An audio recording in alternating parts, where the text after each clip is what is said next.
One guy, he can shoot. The other guy, not so much. Where we gonna go to celebrate? Thinking Club Shay Shay. Club Shay Shay. Club Shay Shay, yep.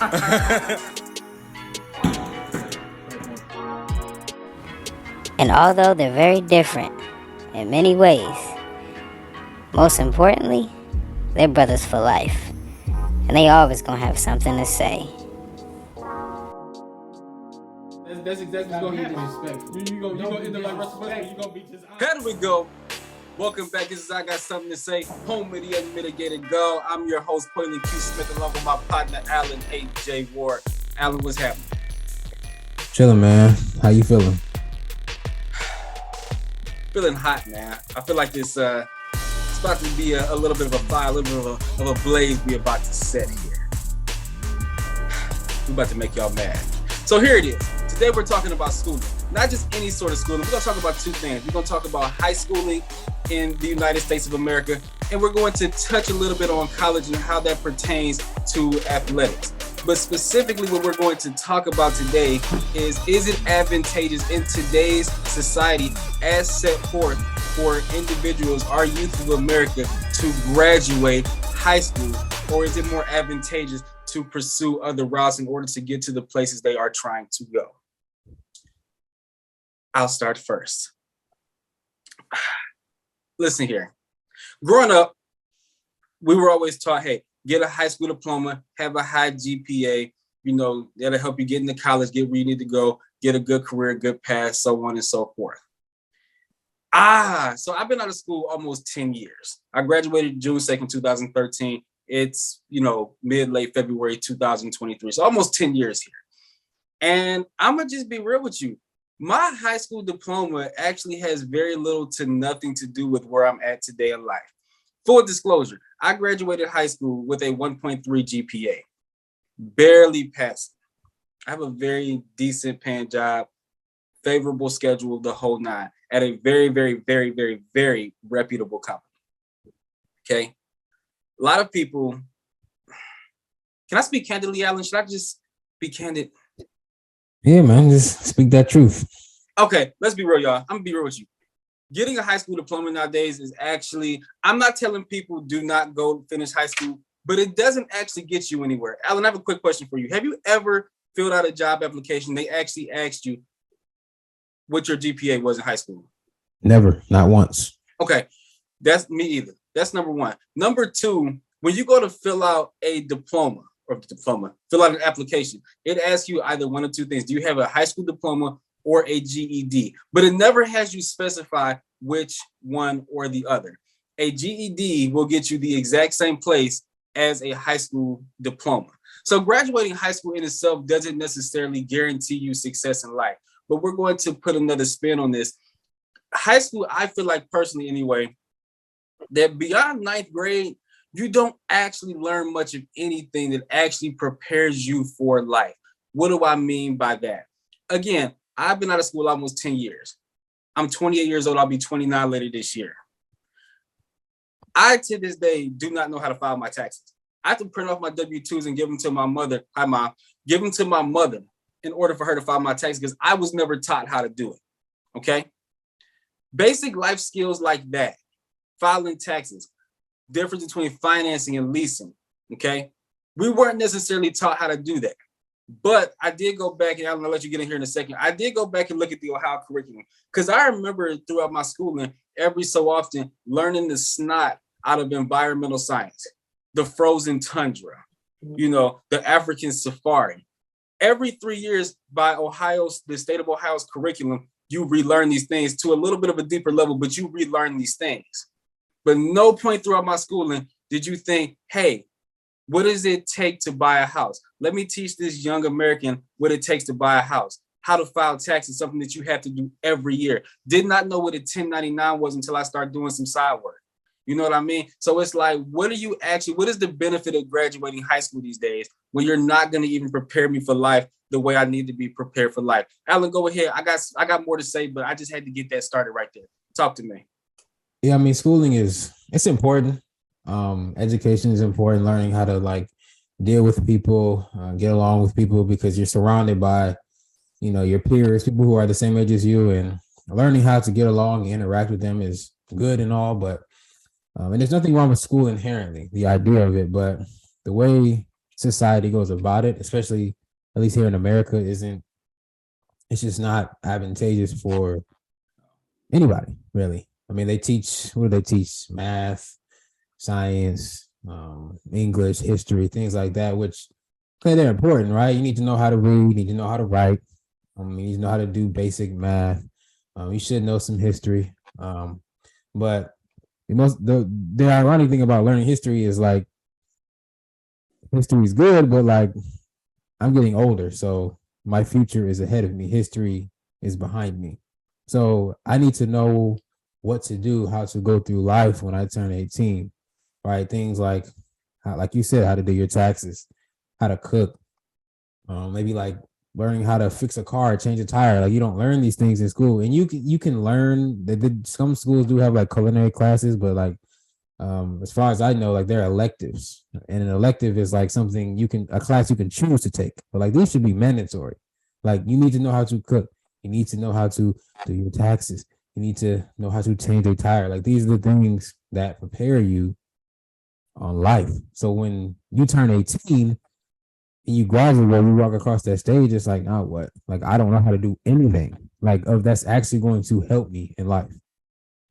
To that point, like one class I took, which wasn't elective in the state of Ohio, was keyboarding, learning how to type. I use that every day. To me, that is the most beneficial class that I've ever taken. I had to choose to take that class, but that should have been something that we all learn. In elementary school, you learn the basics about a computer, what a computer is and all that, but actually how to type fast, how to type efficiently is something that we did not learn. People in my high school did not learn how to do unless they chose to do it.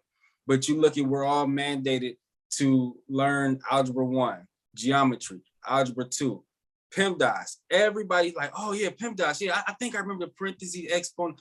It's something cute to do when you see something on Instagram or TikTok, like, remember this? It's like, oh yeah, let me see if I can do this real quick. But actually in day-to-day lives for most people, that doesn't actually come into play. Things like that should be electives, right? If you're going to go into some sort of field that demands those skills that you learn in those classes, then you should say, hey, okay, here it is. I'm going to take a look at this. I'm going to take this elective, so I can learn how to do that because it's going to actually be advantageous in the field that I'm pursuing. But as basic general knowledge, nobody uses that. Like I said, the environmental science, relearning the periodic table, 6th grade and then again in 9th grade. Why? I know how to change a tire because I learned how to change a tire. You know what I mean? I'm going to sit down and have my mother teach me how to file my taxes at age 28 because I feel like it's God forbid something happened to my mama, but I ain't gonna know what to do. You know what I mean? It's ridiculous. And this is an important point. I've never been one to get into the whole pieces part of, the system is designed to keep us down. But in this instance, it kind of is. It kind of is. And it's unfair because you think about it, you ask kids to go through life learning things that, let's say 70% of it is futile, get that diploma, and then go into the real world and they have to all of a sudden learn how to do these things. You get knocked on your behind and are taught to get up or you're not going to make it or survive, but you didn't actually prepare me to do that. Doesn't quite compute to me, Alan. Yeah, like you said, it's like, yeah, you don't know how to do anything. Well, yeah, I don't. Life is tough. And when you hit 18, you graduate and it's time to get a job. It's time to, pursue a career, maybe.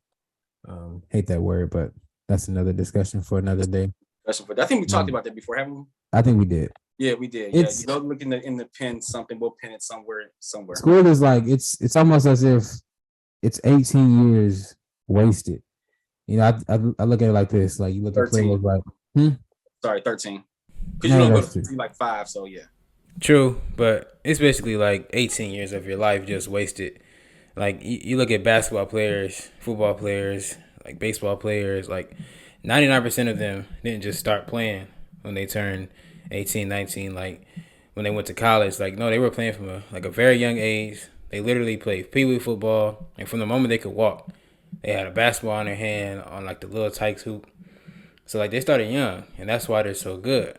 They started playing literally, or they've been playing literally their entire lives. Like even soccer players, all those guys started, and girls, sorry, all of them started playing when they were super young, and it prepared them for the careers they have now. So like school, like just regular school, it doesn't prepare you for anything. Like you just graduate and you just thrust into this thing called life, and that's why a lot of people struggle. Yeah, that part. Real quick, because I want to kind of transition this conversation into college a little bit, but a couple of things that I don't think people realize, and this is like my biggest gripe with you, and I've kind of touched on it, but I want to go a little deeper into it. Some of the things that we relearn are futile. I already talked about that. Some of the things, environmental science, whatever. Not that we shouldn't learn it, but why do we relearn this every few years? The Treaty of Versailles and history, things of that nature. Another beneficial class I feel like we got pounded on in fourth grade was we all had to take DARE. Okay, drug abuse resistance education. The fourth grade, the state of Ohio, it was pounded into our heads that we had to take this class. We had to learn about, drug abuse. I took that class in 2004. That course, that program, they came to us every Friday, whatever the case was, and for like I forget how many weeks, but we did that. I felt like, okay, this is pretty good. Why didn't we do that again later in life as we got older and we were exposed to that more? I'm gonna tell you this. So in 2021, there were estimated 106,000 deaths in the United States of America due to drug overdose. When I took that class in 2004, we're just a hair over 30,000. That is a remarkable increase in a very relative short period of time. But rather than relearn the dangers of drug use, drug abuse, how to resist that, you know what I mean? Every so often, really should be every year, but every other year, every third year, like we learn about environmental science. You put that to the wayside in addition to other life skills, and you want me to think that this schooling system is beneficial, especially once I get past ninth grade. It's like, I've seen this periodic table before. Knowing that SI stands for silicone, it does not do me any justice when I turn 18, unless I'm going into a field where I actually need to know that. Geometry, you learn a lot of those basic concepts in elementary school and refreshed in middle school, especially as you're going through, I think it's seventh grade, if I remember the curriculum correctly. Why do I need to go through this again at a more advanced level in 10th grade? The only thing I use geometry for is shooting pool. I mean, let's keep it a stizzy. So it's very, very, to me, disingenuous and ill-pragmatic to think that actually graduate, especially if I can get into college with a GED and a decent SAT and ACT score, and I can still get into college. Why not drop out at 16? Again, not encouraging anybody to do that. I myself didn't do that because my mama would have killed me, but I didn't do that myself. Not saying to do that, but it's just cause for pause that you can actually get somewhere beneficial going that route. It's actually kind of not scary, but eye-opening, I feel like. Alan, I want you to speak to this. So we're going to transition. We're talking about high school. Let's go to college, though. Going to college, do you feel like that collegiate athletes should get paid? I used to feel differently. I used to think that they should. Until I went to a college campus and I actually went inside the dorms, Kent State University. And I went inside the cafeteria and I saw the food that they were feeding just the students, not even the D1 athletes, just the students, just in the regular cafeteria. And that was very eye-opening for me. No, I don't think they should get paid. Those facilities that those colleges have, and that's just Kent State. You think about the big name schools, the ones that are bringing in all the money, all those facilities, somebody has to pay for these facilities, all these facilities that you benefit from. The food, that is not, it's not like elementary school food. No, that's top of the line food every day for free. It is yours. The rec center, all the college students, they get in those rec centers for free. Regular outside people like myself have to pay to get into those rec centers. You get that for free whenever you would like. though that dorm that you stay in, somebody has to pay for that. You know, that air conditioned dorm, that heat, that Wi-Fi that you enjoy. Somebody has to pay for that. Go ahead. Yeah, so I'm keeping a buck. So I want to kind of divide this into a couple of different conversations from my lap. Because here it is. You talk about people who are on athletic scholarships. I'm sorry, if you feel like you should get paid on top of having an athletic scholarship, your mama, because in essence, in an unconventional way, they're paying you. You get a, let's say, $60,000 athletic scholarship. That covers your room, your board, your travels, your food. I mean, you're living not the life, but you're getting compensation. Now, here's my thing. If you want them to give you 60,000 cash or pay you 60,000 throughout the year and have it taxed, nobody talks about that. You don't want that money taxed.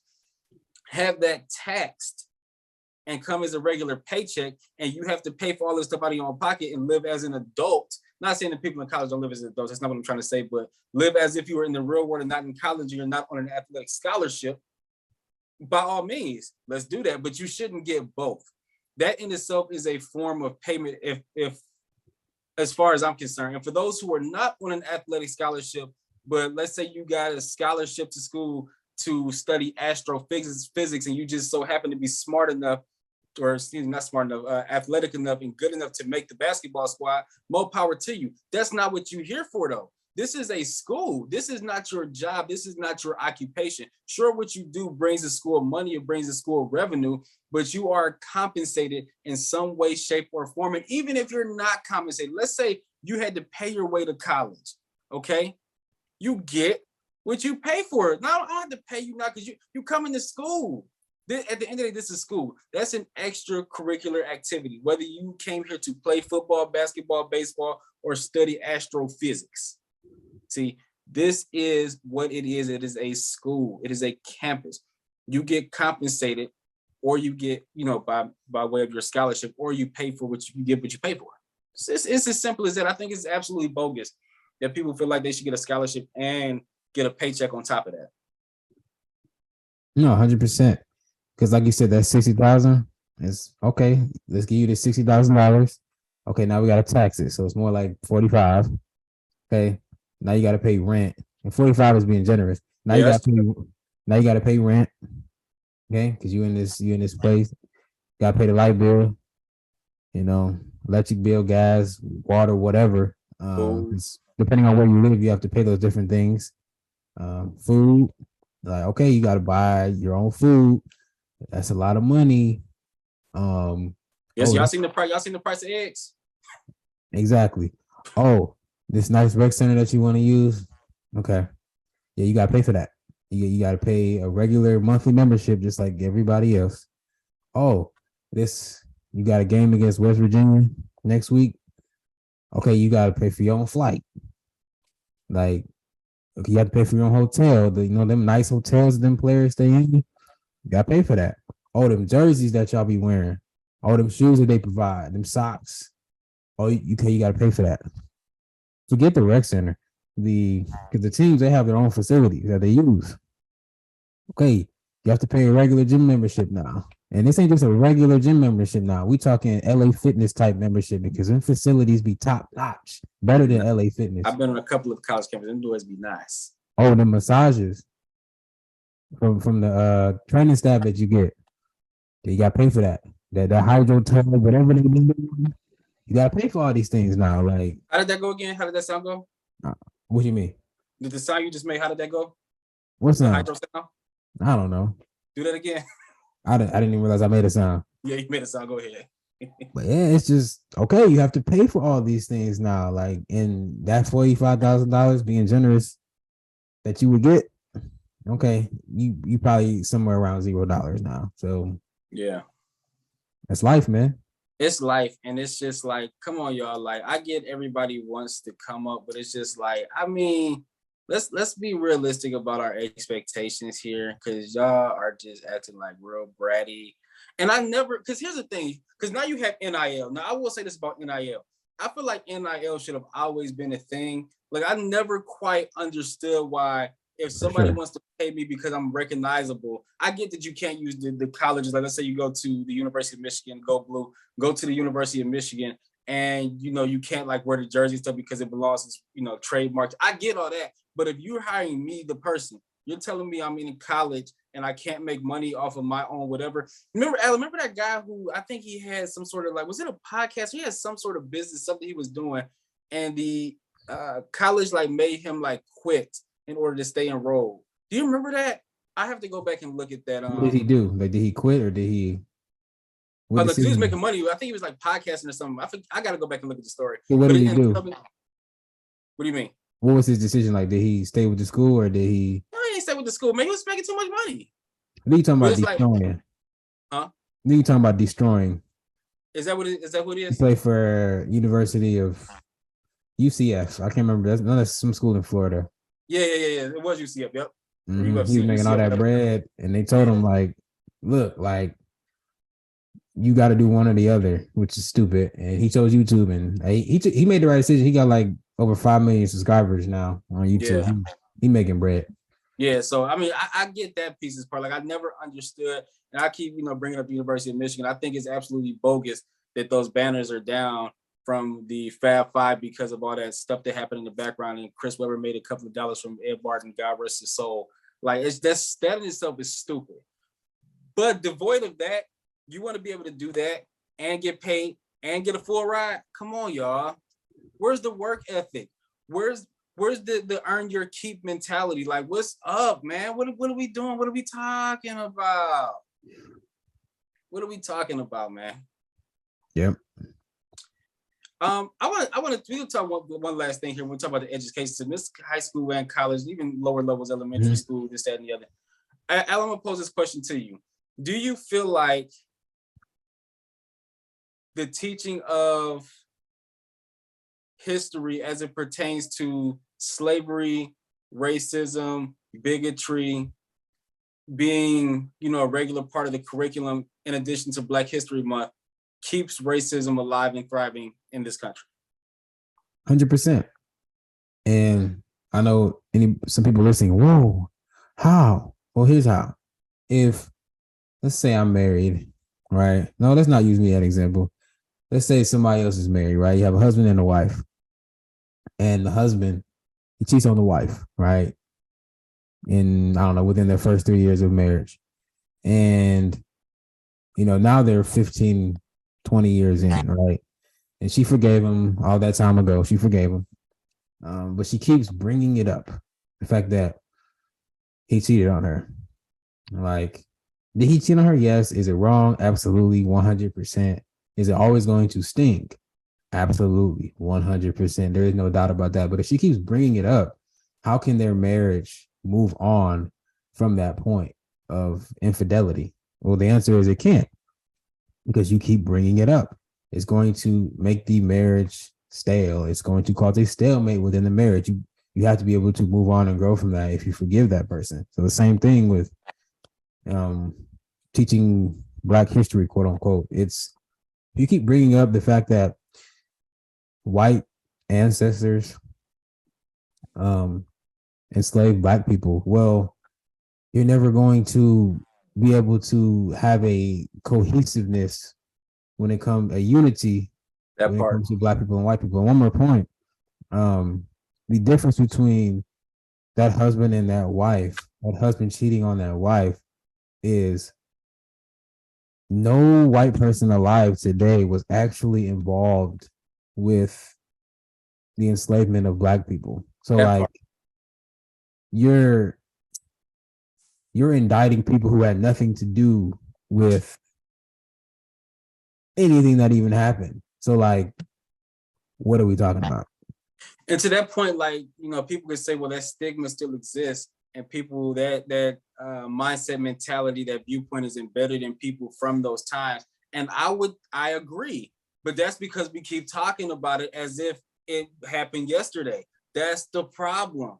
Like, that's why I hate, hate, hate when people be like, when we were enslaved, your mama was enslaved. Matter of fact, actually, your mama was not enslaved. Matter of fact, your grandmama, depending on the age, was not enslaved. More than likely, I was just in real life having this conversation with somebody recently, and I say, nobody that I know was a slave. My parents were not slaves. My grandparents were not slaves. My great-grandparents were not slaves. person made the comment like, no, your great grandparents were slaves. I was like, no, they weren't. That's the only problem with that statement is they weren't. I'm actually young enough to where I'm enough generations removed that my great grandparents, several of them I knew, may they all rest, were not slaves. So it's like, okay, I get the point that we were enslaved in this country longer than we've been free. We, again, universal we, I guess, I don't know. I get all that, but it's just like, that doesn't necessarily directly pertain to today. And then when you talk about Black history, I'm not saying we shouldn't learn about it ever. When you talk about Black history, that's a very, very broad term that we've kind of just made into this little microcosm of what is transpired in this country. But you want to talk about transpired in this country as it pertains to that aspect of our history. But Black people have done so many great things outside of that that just doesn't really get enough recognition. I'll oftentimes ask people, who was Garrett A. Morgan? Who was Garrett A. Morgan? That traffic light that you got to take because you ran through last week?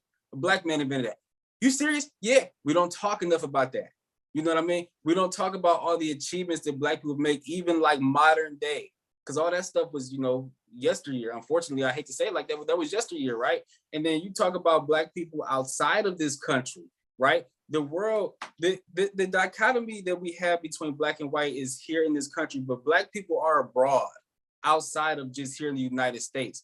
What about all the Black people in Africa that are making strides and greatness for society abroad, or even in that microcosm over there? We have no idea about it because we're so fixated on this. Alan, you're not talking about it. We're so fixated on what happened yesteryear here. You actually miss out on a broader what actually is going on when it pertains to Black history, past, present, and even potential for future.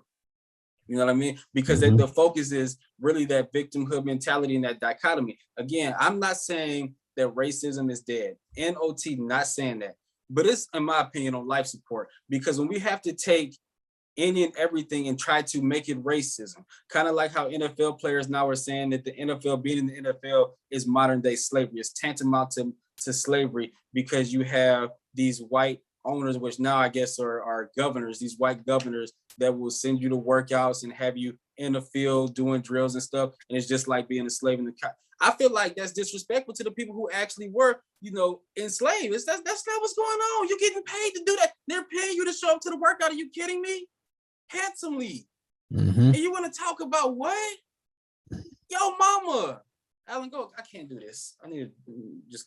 Yeah, I mean, it's once again, racism isn't dead, but it's like, how can we move on as a, like, I have two white bosses, right? Like, and I have mostly all white coworkers. Like, I have, in my department anyway, I work in a hospital. But like, if I just reminded them, hey man, your ancestors enslaved my people. Like, do you think we could have a good working relationship? No. And that is a micro analogy, but if you like attach that onto the world at large, that's what is happening when you teach this history and that, Black people were enslaved, white people are this, white people are that. When you teach critical race theory, it's like you're just kind of like telling white people that they're kind of bad people and that their ancestors were bad people. So therefore you wonder why there's a rift between Blacks and whites, is because we keep freaking talking about it. Like, and to your point about the Black people, like Garrett A. Morgan, who invented the stoplight, like, how about we just talk about all great people who invented whatever, like whether they're Black or white or Hispanic or Asian or whoever. Like, why we don't need to keep specifying the fact that this person's Black, this person's white, whatever. Like, let's look to the future and stop looking to the past. You can't move on if you're looking in your rearview mirror, you're gonna crash. So the one piece that I will say, the one pushback I will give on that, because I agree that like the whole, because even going back to like the NFL Black coach, versus white coach, two Black quarterbacks in the Super Bowl, I feel like there's too much emphasis put on that. But I do feel like there is some benefit in mentioning in some cases that this person is of either a certain descent or a certain gender. And the reason I say that is because you do, generally people anyway, find encouragement in knowing that somebody who either came from the same background, who looks like them, had the same struggle, was able to accomplish X, Y, Z. So if bringing up somebody's race or gender to say, hey, this person came out of, the worst hood around here is East Cleveland. Shout out to EC though. Shout out to Shaw High. My father graduated from Shaw High in 1985. Nah, burn that city to the ground, bro. You said what? I said burn that city to the ground. Burn that city to the ground. But I will say this about EC. They got the coldest marching band out there for about 40 years running. Can't none of y'all touch Shaw High marching band. But that's neither here nor there. Yeah, that's until they shoot. Until they start shooting. That part. And even that, y'all still can't touch Shaw High because y'all gonna be. But that's not. They all dead. No, I'm playing. Let me stop. That's not nice. It's true, but it's not nice. So here it is. But no, in all seriousness, though, it's like, okay, hey, such and such made it out of EC in 85. They came from this, that, and the other. Boom, boom, boom. They were able to accomplish this. Okay, cool. It's not. It's like, okay, yeah, okay, another black person that came from the same. Okay, cool. But when you use those qualifiers to talk about how we're victims, modern day victims of the same iniquities, now that's where I kind of have a problem with it, because it's like, and I get some people might be like, you can't pick and choose one or the other. You can't, but you can. Because are we looking to invoke positivity or negativity? Because we only have so much time. It's only 24 hours in a day. We are going to sleep for 6 to 8 of them. We're going to work for 7 to 10 of them. So you only have so much time beyond that to have conversations to actually dwell on something. So if you are habitually dwelling on something negative like that, those are going to be the feelings. That's going to be the aura around you and the people around you. The stigmas, the stereotypes, which unfortunately are true. There are people that are white that are like that. I've experienced some on a smaller scale racism. I've had like weird looks in certain places when I've been in certain states or certain cities. I get it. But again, if we wasn't teaching all the negativity, they would not look at us like that. We wouldn't look at them like that. That stigma that's around the cops. All it gets talked about are all the iniquities. Not too much of the good things though. The good things far outweigh the iniquities as far as in number and on scale. But we don't focus on that. Why? Because it's not a good story. It's not convenient. So you got to ask yourself, are you looking for positivity and progression or victimhood? That's what it boils down to. I was going to say another word, but that's not nice. I got one more point before we wrap.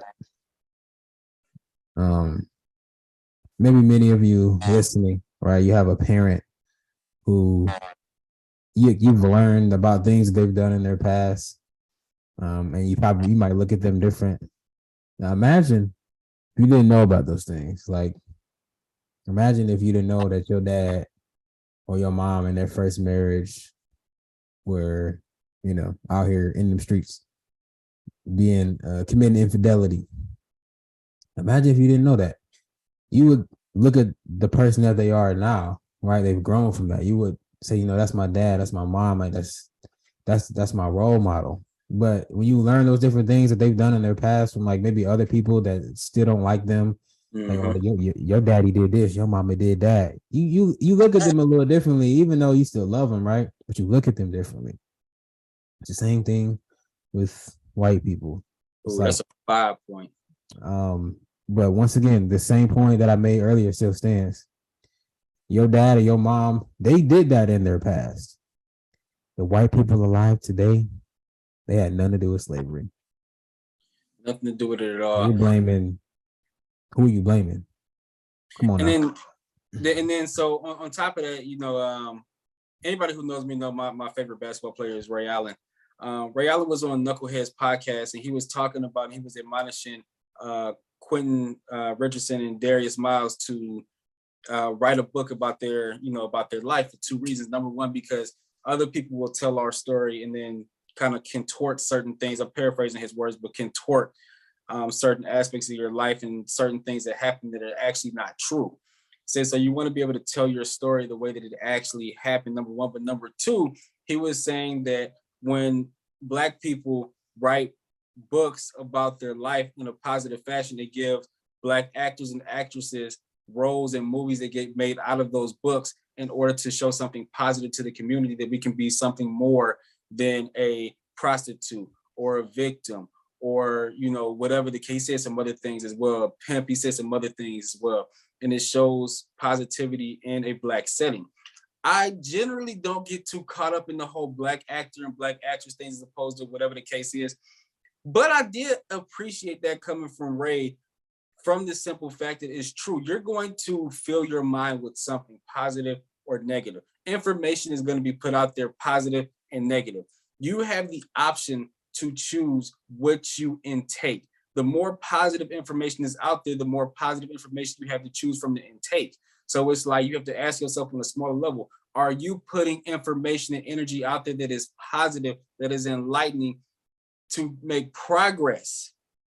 See, and that's like the responsibility I feel like everybody has in whatever aspect of life. There's enough negativity out here that is current. Why are we reliving past iniquities? You know what I mean? Not that they didn't happen. And in some cases, it's good to know what Dr. King and Malcolm X and Rosa Parks, Jackie Robinson all did. But to dwell on that and primarily that,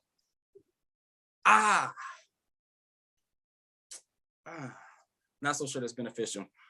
And then you guys, you know, we just have the whole rap culture. That's a whole different topic for a different day that, you know, I'm not gonna sit up here and say I don't listen to rap music, but that whole culture, again, people are so immersed and have espoused themselves and assimilated themselves to that lifestyle, that viewpoint. Again, what you gonna, hey, if they both out here, what you gonna do? But we're gonna go ahead and get out of here on that. Thank you for tuning in. Make sure you like, make sure you, let me start over, I'm stumbling. Make sure you like, make sure you subscribe, and make sure you tell somebody to tune in to I Got Something to Say. Check out our sponsor, Mo Culture. I think it's up top, it might be down low. Check out our sponsors. Again, we appreciate your support. Hit us up in the comments, let us know if you agree, you disagree. All I know is this: no matter what it is, you want it, we got it. If we ain't got it, we gonna get it. So get it while the getting is good. This is I Got Something to Say. Home with the Unmitigated Law. We will catch you on the next one.